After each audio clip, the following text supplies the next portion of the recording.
जमशेदपुर के बोड़ाम प्रखंड के भूला पंचायत के लोगों ने कहा कि विकास के नाम पर यहां जमकर लूट हुआ है। आधा अधूरा काम कराकर पूरे पैसे की निकासी कर ली गई है, लेकिन अब तक काम पूरा नहीं हो सका है, जिसकी जांच होनी चाहिए और जांच में कई लोग फंसेंगे।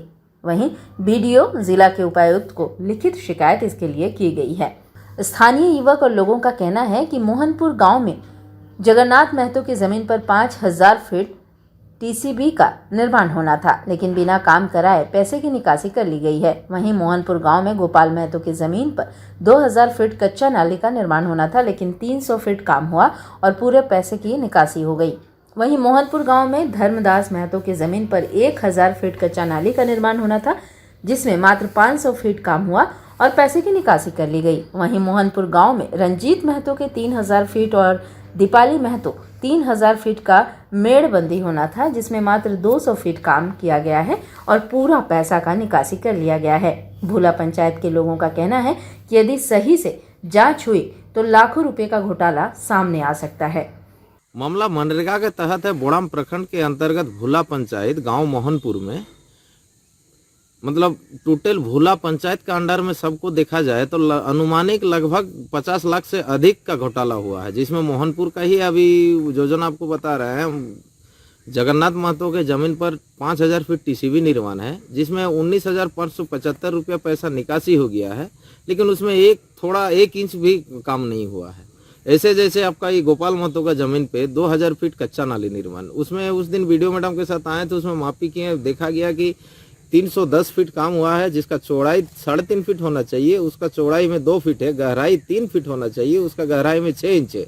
इधर बगल में ही और एक कच्चा नाली है धर्मदास महतो का जमीन पर 1000 फीट कच्चा नाली निर्माण, उसमें 500 अगर फीता लेके मापी किया गया तो उसमें 500 फीट काम हुआ है, उसका भी चौड़ाई 2 फीट है, गहराई 6 इंच है, जो कि वो भी 3.5 फीट चौड़ाई होना चाहिए, गहराई 3 फीट होना चाहिए।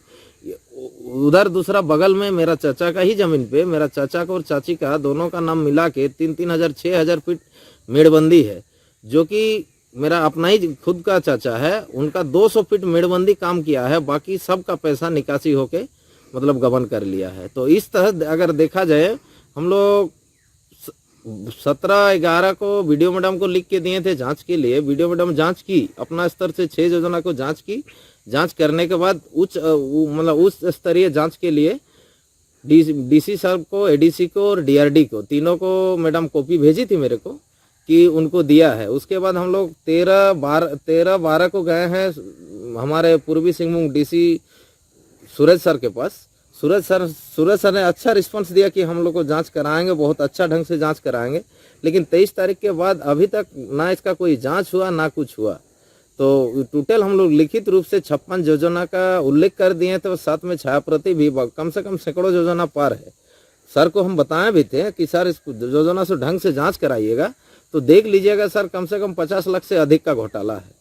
तो हम यही उम्मीद करते हैं कि इस योजना का जांच हो। ये मनरेगा का नाम पे हमारे यहाँ मतलब वरीय पदाधिकारी जितना मेडल अवार्ड ले रहा है कि बोड़ाम प्रखंड में बहुत अच्छा ढंग से मनरेगा का काम चल रहा है, लेकिन एक्चुअली आप धरातल में देखने आइएगा तो सच्चाई क्या है पता चल जाएगा। इसमें जैसे मनरेगा का आपका मुखिया और सचिव का, ये इनका डंगोल से पेमेंट होता है। इसमें सबसे ज़्यादा तो मेरे ख्याल से दोषी है रोजगार सेवक। रोजगार सेवक फील्ड में देखते हैं, लेकिन फील्ड में काम किए बिना जियो टेक करके बाकी सबका पैसा निकासी कर लिया है। तो इसमें मेरे सबका मिली भगत, रोजगार सेवक है, जेई है, उधर वरीय पदाधिकारी सब है, और इसमें मुखिया और आपका ग्राम सेवक का डंगल से पेमेंट होता है जो सचिव है। तो जांच का दायरे में तो ये सब अफसर मतलब आएंगे, और इसीलिए मिली भगत के तहत अभी इतना लेट कर रहा कि लोतापोती काम करके कैसे करके इसको मैनेज करे, मैनेज करने में लगा हुआ, इसीलिए जांच नहीं हो रही है।